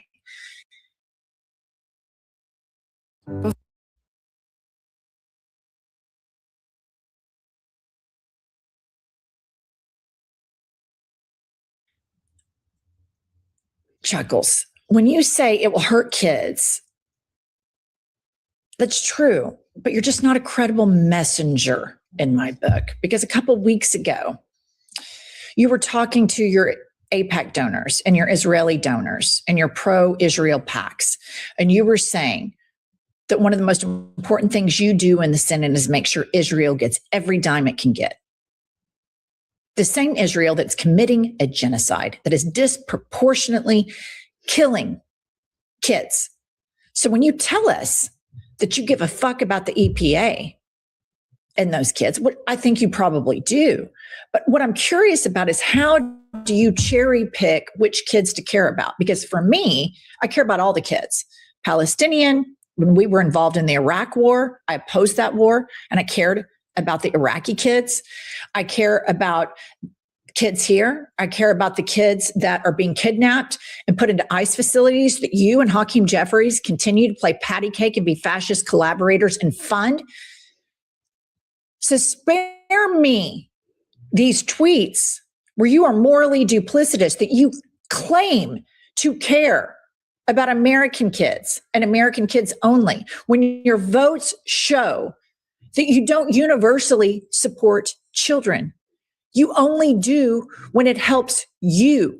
When you need all of this donor money and you're a big Israel thumper and you want to make sure that American kids' schools and their lunches and their daycare and their healthcare are defunded and there's not enough money for these American kids to have it. You want to make sure all of it goes to Israel to kill Palestinian kids. And then you get on Twitter and you think we're stupid. I agree with everything you say about Trump's EPA. You are just an expired, non-credible messenger that needs to resign. This moment requires absolute moral clarity, not moral duplicity, not patty cakes with fascists, not being a fascist collaborator, not saying, I'm great with killing kids here, but oh my God, Trump's poisoning the air and water. That's terrible. What about the kids with asthma? Oh, the kids with asthma in Palestine? Make sure Netanyahu gets a shit ton more bombs. Make sure we kill as many of them as possible. That's the message I get from you. So you're not a credible messenger. You're a breathtaking hypocrite. In my opinion, you need to resign. You and the other senator from New York have done so much damage to the Democratic Party and to the Democratic Party messaging. It's just such a disgrace. Well, and where's the urgency? I have not seen Chuck Schumer talk about what he can do as the Senate Minority Leader with this Epstein, with Trump being in the Epstein files over 1 million times. Maybe there's outrage that he has a plan on how to combat this and bring the hypocrisy and the transgressions to light. I haven't seen it, but I agree with you. Like, you want to protect kids in the EPA, which is admirable. Yes, we need to do that, but we need urgency on other matters that are happening day in and day out with regularity. And it continues to be just a lack of urgency I see from both minority leaderships. And more than anything, breathtaking hypocrisy. I mean, all I see from these people is breathtaking hypocrisy that treats the electorate in the most patronizing fashion imaginable, that we are supposed to just believe them blindly when their votes are one thing and their words are another thing. And when walking the walk and talking the talk are completely diametrically opposed to each other with each of these leaders, Chuckles and Hakeem, it's just like, this is a massive moment. These people, the Trump regime, they are not fucking around. And you're fucking around with them. Yeah, sure. You want to kill Americans? Yeah, let's put body cams on you while you do that. It's utterly insane. And by the way, they're both of these people receive the same corporate donations from these pro-Israel PACs that prefer Trump. So all we can do at that point is just conclude that they are straight up controlled opposition. And that is not good enough for the electorate. All right. Like, subscribe, comment. We'll be back later. All right, y'all. So that was the voices and the opinions from the I've Had It podcast with Jennifer and Pumps. So I have been watching them like diligently for probably like a month now. They give me life. I promise you. If you guys have not checked out their channel, please go over to subscribe, become a member, and watch their content and listen to what they have to say. Because they really make a lot of great points, and they really are bringing the hard talking points to the forefront. And these are conversations that we need to have, y'all, because this is what we're seeing and we're experiencing. But we are approaching the end of this live. We have one more video left to go. Before we get into it, we're going to take another quick song break, really quick. And then we'll be getting into our last video, y'all. And I will go ahead and tell y'all what that's going to be. It's going to be more so, I guess it will fall under the entertainment sector, if that's what you want to call it.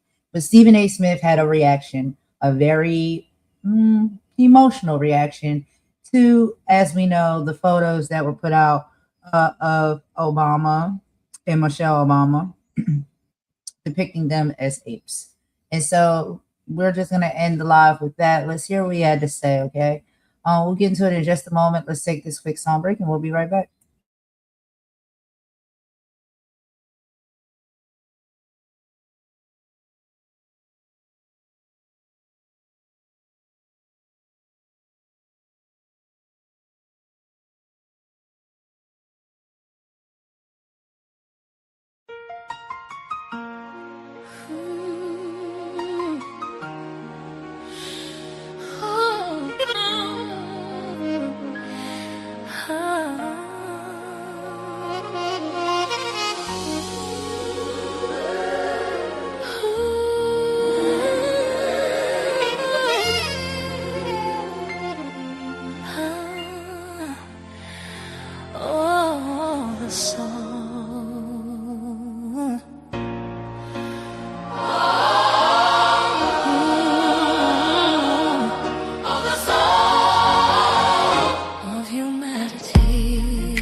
Righteous wage to earn. These are the needs, the bedrock and the base, the sacred ground of the whole human race. But the screaming and selling something cheap, while the real world babies cry themselves to sleep. We are human, blood and bone and soul, with a right to be loved, a right to be made whole.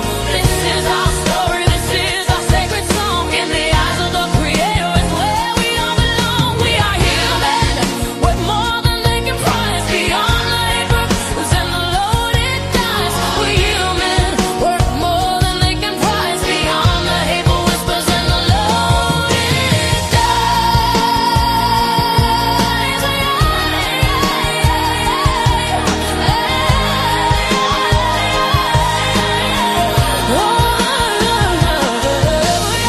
They're painting pictures twisted and real, teaching our children how they ought to feel.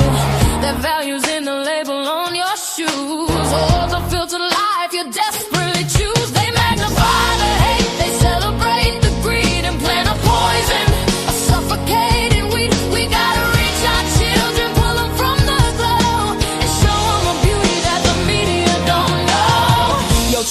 vision, the mission of the television. Spitting division, a mental prison. Got the youth chasing likes, addicted to the feed, ignoring the hunger, the fundamental need. They building paper idols on a digital stage, putting our future daughters in a virtual cage. Now we gotta break the cycle, gotta cut the cord. The real word is powerful, mightier than the sword. So we teach them about their history, teach them about their grace, teach them about the power in every single face. We are human, blood and bone and soul, with a right to be loved, a right to be made whole. This is our story, this is our sacred song. In the eyes of the Creator, it's where we all belong. We are human, worth more than they can price, beyond the hateful whispers and the loaded dice. Human, worth more than they can price, beyond the hateful whispers and the loaded dice.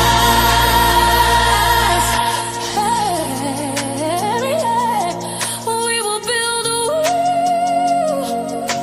where every voice is heard and valued. And truth is not a whisper, but a mighty, thundering word. A word of justice, a word of peace, a promise that the fight will never cease. This ain't just a track, this a call to action. For every mother, father, every single fraction of the community holding it down on the ground. Time to get loud, make a revolutionary sound. Look your child in the eye, tell them that they matter. Tell them their spirit's something that no lie can shatter. Tell them knowledge is the weapon, love is the shield, and the truth is the harvest we gonna grow in this field. Yeah! Yes, we are. Teach the children near and far. Let them know their sacred work for every single soul on this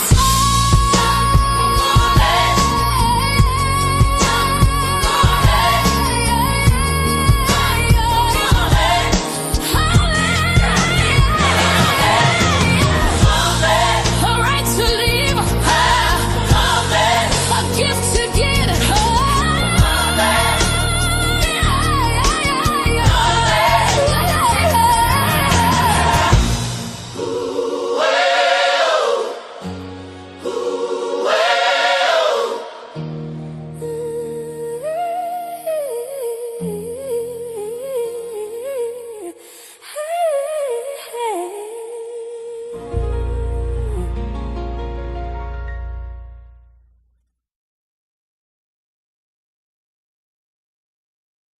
Everybody, this is Stephen A. Smith. I'm usually coming at you every Wednesday night from 6 to 8 p.m. over the airwaves of Sirius XM, POTUS Radio, channel 124.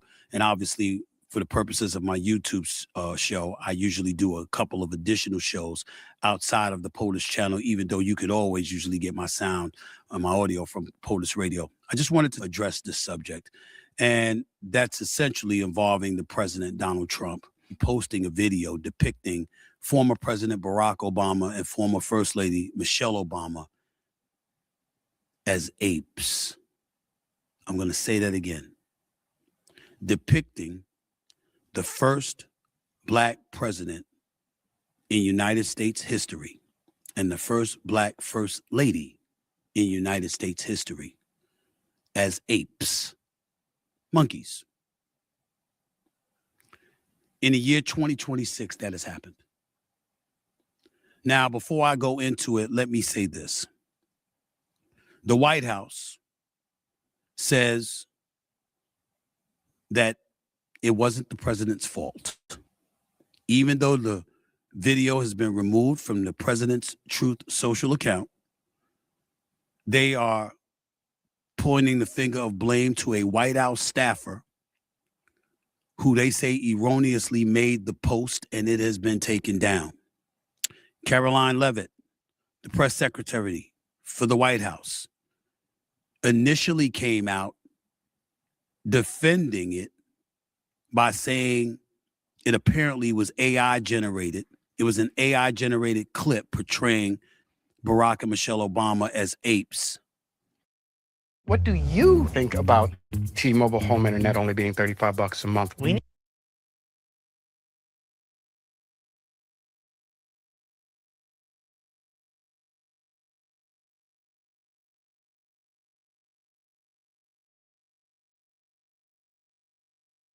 House press secretary said, quote, "This is from an internet meme video depicting President Trump as the king of the jungle and Democrats as characters from The Lion King.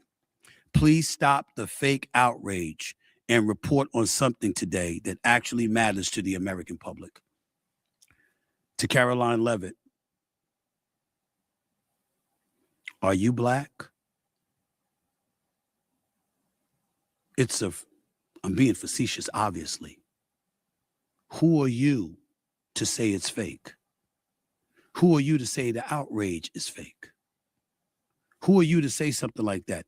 And who are you to say, let's get to matters that actually really, really matter to the American public? Do you believe that it shouldn't matter if the American public is led to believe that the President of the United States is referring to a former president and the former first lady as apes? He's engaging in such disgusting and classless behavior? You think that doesn't matter? Because I'm here to tell you it does. Now, the White House, again, is going to be about the business of denying what's going on. CBS News has reported on it. The New York Times has reported on it. Forbes magazine has reported on it. Everybody's going to be reporting on it because it's disgusting, it's classless, there's no place for it at any point towards anyone in our society, and we get all of that. But as it pertains to this president, it gets a bit worse. Because here's the reality of the situation. We live in a society where they talk about you being innocent until proven guilty, and making sure that we don't attach levels of guilt towards you without some substantive evidence. And even then, we want to give you the benefit of the doubt. Here's the question. Why the hell should anybody give the president the benefit of the doubt? Because, see, this is where your past behavior all comes into play. The pettiness, the kind of nonsense that you've engaged in. Remember when Elijah Cummings, the representative out of Maryland, passed away a few years ago? And the president was seen saying, well, he wasn't very nice to me. And that's why he didn't speak kindly about the deceased Elijah Cummings at that particular moment in time. We don't have to bring up the abundance of things he said about other folks. We don't have to even bring up the fact that one could easily argue that was as it pertains to the black community, whether it's the Smithsonian Museum or anything else, there's a concerted effort to erase an attachment and a connection to black history. Why? Because that wouldn't be good for white people. We've heard the president allude to what's to the detriment of white folks and how he laments that from time to time, which is why there's a concerted effort to reverse history, or at least our connection to it. And how do you do so? Because future generations, if you don't have access to stuff in libraries, if you don't have access to stuff in schools, if you don't have access to stuff online and beyond, guess what? They would never be informed. And as a result, for future generations to come, it'll erase the iniquities that were committed by other folks in our society for decades, if not centuries. Everything that folks were lamenting about, he brings into play. When you talk about ICE and what's been going on in the streets of Portland, Chicago, Los Angeles, and most recently Minneapolis, and you hear people talking about how colored people are being stopped on the streets, how they're devoid of search warrants when ICE approaches them, and ICE agents don't have search warrants, when they're talking about not being allowed to wear masks because you've been wearing masks and hiding your identity, and you're alluding to the threats that have been exercised towards ICE agents and what have you, so that it's necessary to hide their identity. Well, where do we get to hide when we have to deal with the president and his behavior and his classlessness and his insensitivity and the way he's been coming at people? This is an opportunity for us to veer away from politics and to touch on our humanity. Whether you're a Democrat, you're an independent, you're a Republican, you should abhor what we're talking about right now. Barack Obama and Michelle Obama as monkeys, as apes.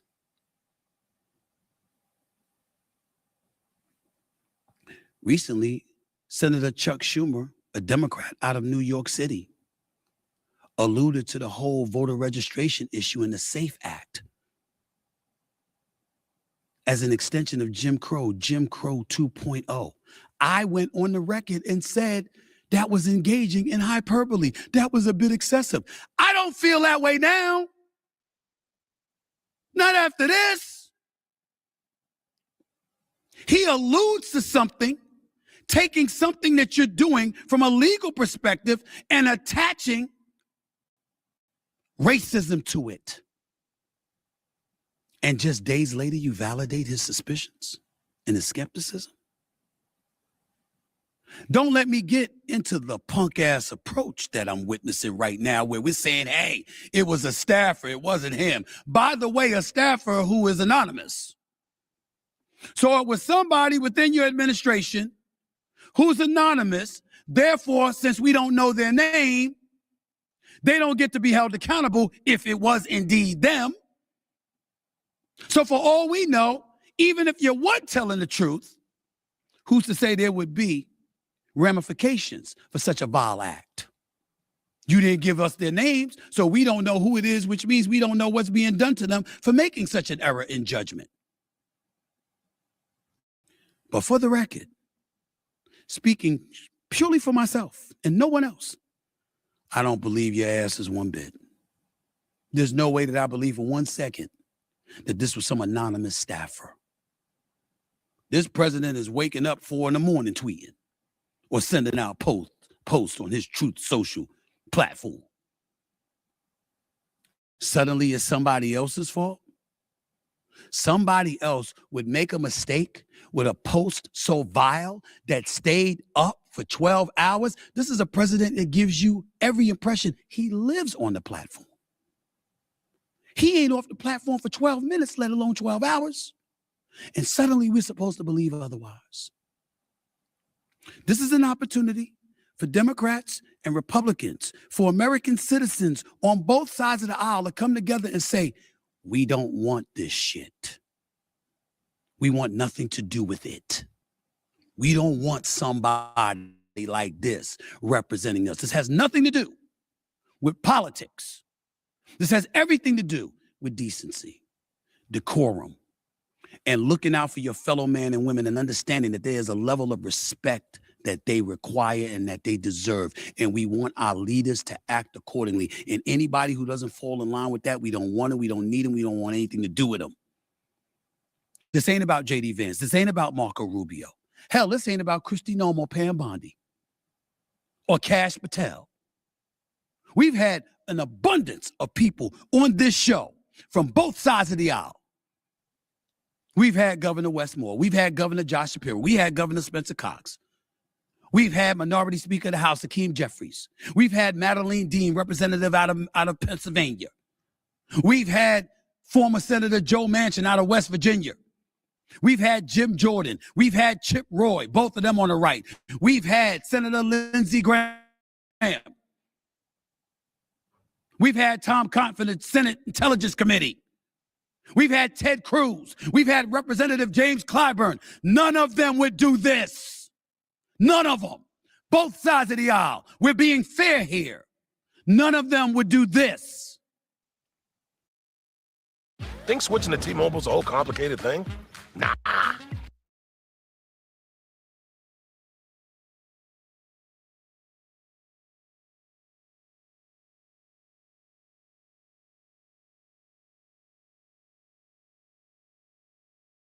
About one man. A man that's in the White House that's so damn petty. Not only is he pursuing, prosecuting individuals, using law enforcement as his lengthy, strong arm of the law to persecute individuals he feels wronged him, from Letitia James to John Bolton, to James Comey, to Jack Smith, even to Don Lemon. A person that's doing that has also shown you how petty he can be time and time and time again. He saw the video, saw an opportunity to ridicule and malign a former president who he believes had everything to do with the whole Russian collusion case that he's had to deal with. And he tirelessly brings this stuff up. Same president who's got people mingling with the FBI, raiding voting offices in Georgia to find out stuff about 2020 just to validate his proclamations about a rigged election, even though he's back in office 6 years later. That same guy is the guy in the White House using his administration to tell you he had nothing to do with a post that has his fingerprints and his smell and his stench written all over it. That's who we're talking about here. And that same man must be universally condemned for having his platform associated with such an insulting, classless, despicable post that was on his platform for 12 hours. Anybody who doesn't speak against him on this is complicit. You're telling us what you think about Black people. Plain and simple. There is no way around this. This requires universal condemnation. Doesn't mean he's going to leave office. But it could mean that we need others in office during the midterm that aren't necessarily on the right. So more checks and balances can take place. And perhaps, dare I say, he'll be a bit more guarded from doing nonsense like this. Because again, I believe he is guilty of this. Do I have proof? No. But I've told y'all on many occasions, if it walks like a duck and it quacks like a duck, it ain't a damn mongoose. It's what it is. His behavior, his tendencies, his rhetoric, his petulance, his belligerence, all fall in line with what we're talking about right now. Do you want to be associated with that or not? It doesn't mean that you have to disagree with him about the economy, that you have to disagree with him about tariff wars or border security or safety in the streets or his position on Russia and Ukraine or his position on Israel and the Gaza Strip and all of that stuff. It's not about politics. This is about decency that we require exist in the United States of America. And the President of the United States, once again, appears to be more indecent than the very people he was elected to lead. What y'all gonna do about it? What y'all gonna say about it? On Capitol Hill and beyond. I should just be one of millions of voices that's speaking against this kind of nonsense. Even if it is some White House staffer who made a mistake, which I don't believe it was him. I don't believe that for 1 second. But if it was, what's their name? Are they still working for you? Did you suspend them? Did you fire them? Or are you using taxpayer dollars to say, way to go? Do it again. I love it. We suspect we know what answer to that question would be from the president. What about the rest of y'all? What about the rest of us? Think about that.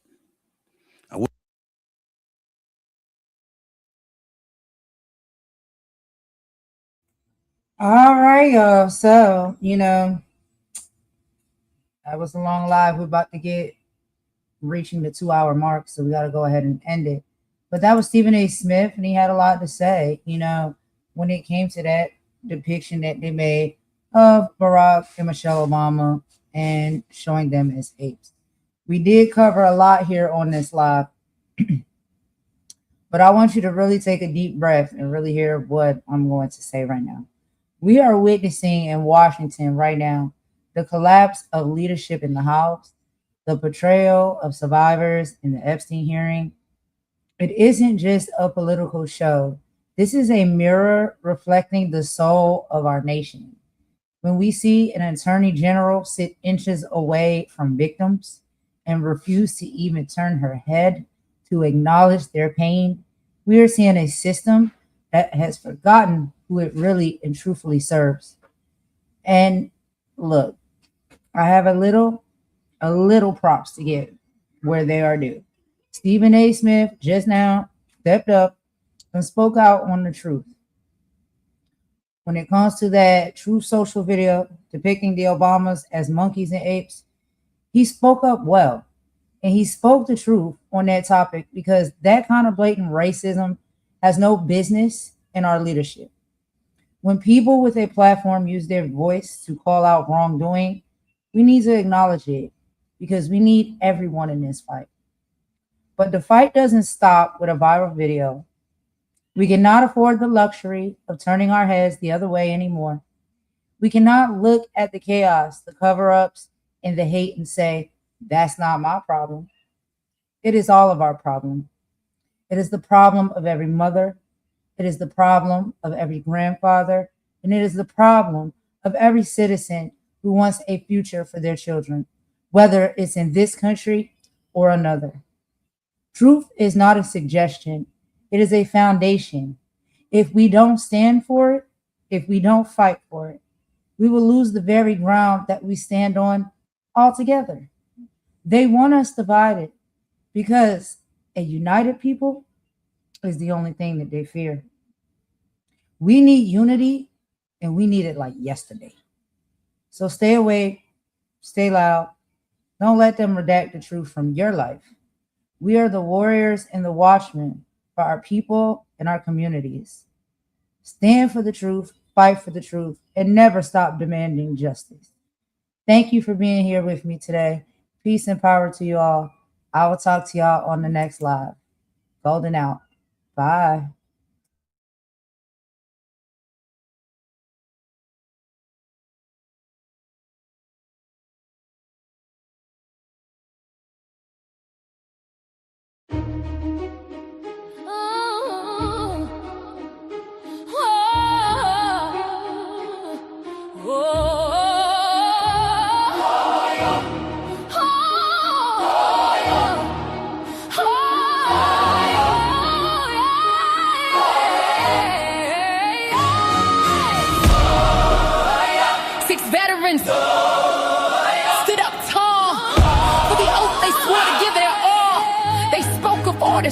Lawful and true, a clear message meant for me and you. But the air grew cold and the line was crossed. A furious price at any cost. A simple warning, clear and bright, met with a fury late one night. The headline screams, a chilling sound. Political peace is nowhere found. Punishable by death. The message read, a violet under every head. For lawmakers sworn to oppose the pay. Now caught in the heat of a social rage.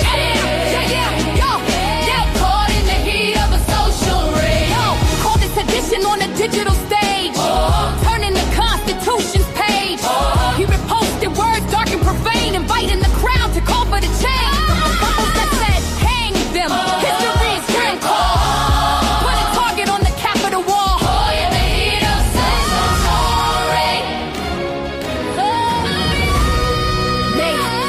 best is proclaiming, and truth turns to lies. We see the danger reflected in their eyes. This is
Hey, you pretty love, no pretty stage, just a mirror.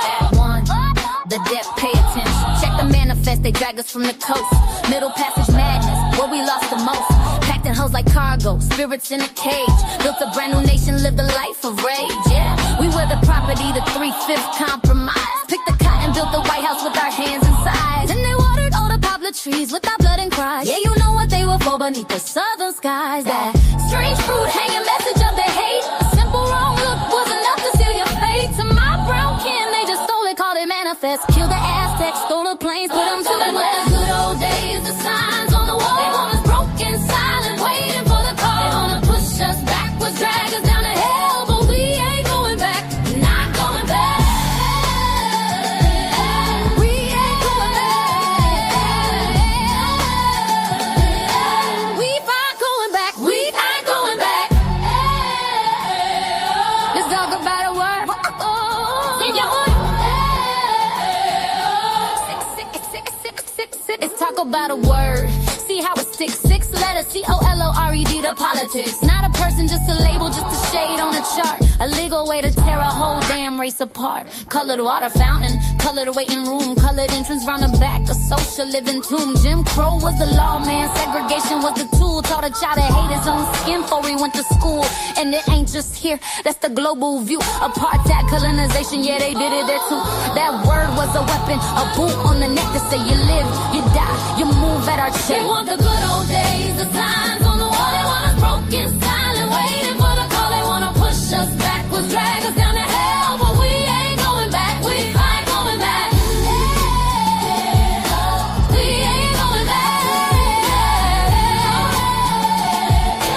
We ain't going back. We ain't going back. Don't you dare say it's repeating. It never stops. They just got new suits, new slogans, new cops. They ban the books that tell the truth of Act 1. They call a protest riot soon as the marching's done. They tell us get over it, it wasn't us. While they build the same systems of them and us. Gerrymander the district, choke the money from the school. Praise the good old days while they fill the modern jails. This is the warning, this is the last thing. We learned your lessons, now we understand. We are the children of the ones you couldn't break. We are the dreams that you could never ever take. We are the fire you tried to douse with ice. We paid the cost, we ain't gon' pay it twice. You want us back in chains, you want us on our knees. We'd rather die right here standing on our feet. This ain't a threat, this is a promise we fulfill. We ain't ever going back.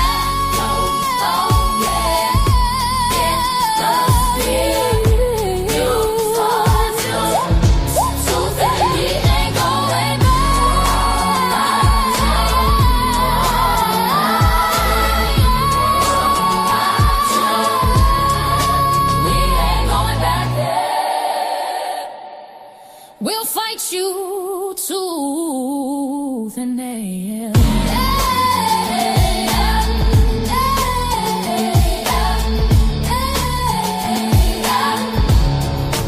We ain't going back.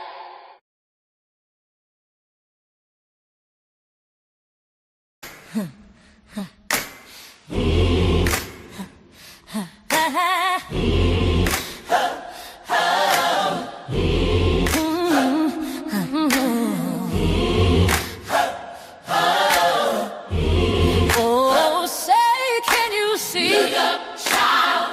By the dawn's early light, it's a new day. What so proudly we hail at the twilight's last gleaming. Hold your head. Whose broad stripes and bright stars through the perilous fight. Through the perilous fight. All the ramparts we watched were so gallantly streaming. And the rockets' red glare, let it shine. The bombs bursting in air, we won't back down. Gave proof through the night that our flag was still there. Oh, it's still there. Oh, say does that star-spangled banner yet